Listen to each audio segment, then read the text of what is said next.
going on, guys? This is a message to all my Scandinavian brothers, all right? Over there, making it happen, dealing with this cold weather.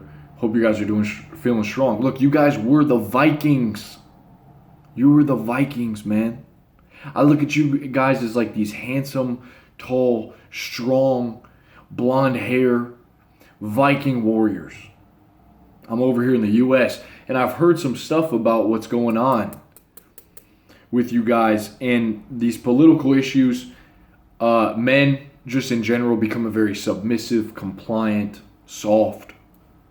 And I actually just got off the phone with a young Swedish man, and he was telling me, look, I think that if I was to walk down the street today and I saw a group of men that were doing some suspicious activity, that the average Swedish man would just be very passive. He would just mind his own business. He wouldn't say anything. I was like, well, maybe that's a scary situation. But just in general, he was like, with the women, with their bodies, they're weak, they're frail, their postures are lagging, they're not that strong, Nordic warrior of our past. They're lacking in substance, in values. So political aside, I think it could be just the way that the culture is getting to you. Also, your habits, man. Look, I know for something big in Sweden is what's called Swedish snus. I'm not putting all the blame on snus. I know it's been used for a long time. But let me tell you, I was addicted to snus. Real Swedish snus, which is packed filled with nicotine. Not like American dip. Snus is even stronger. And the snus that I was dipping or using is the stuff that your women use up there.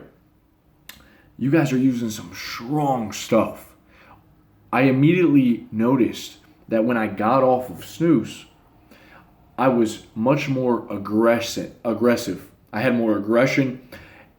The nicotine almost had a sedative effect on my body, and it made me more docile. It made me compliant, submissive. And when I got off it, I felt like I was just I had more testosterone, I was more aggressive and more creative, and I'm more assertive.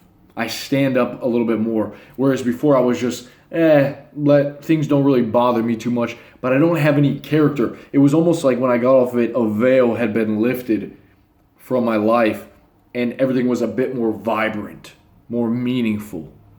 All right, I have more reverence, respect for the day than just putting this stuff in my mouth and being sedated. Guys, I think that could be a big factor, along with the food, along with the workplace, letting our bodies get comfortable sitting in chairs all day, comfort, the modes of transportation. How's that affecting our body?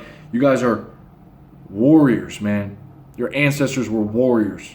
You guys cannot let this, you guys be this seemingly once strong people become weak and getting stomped on, and let your government overtake you. You men, you young men, you teenagers, and you men in your 30s, 40s have got to be in the gym, working out.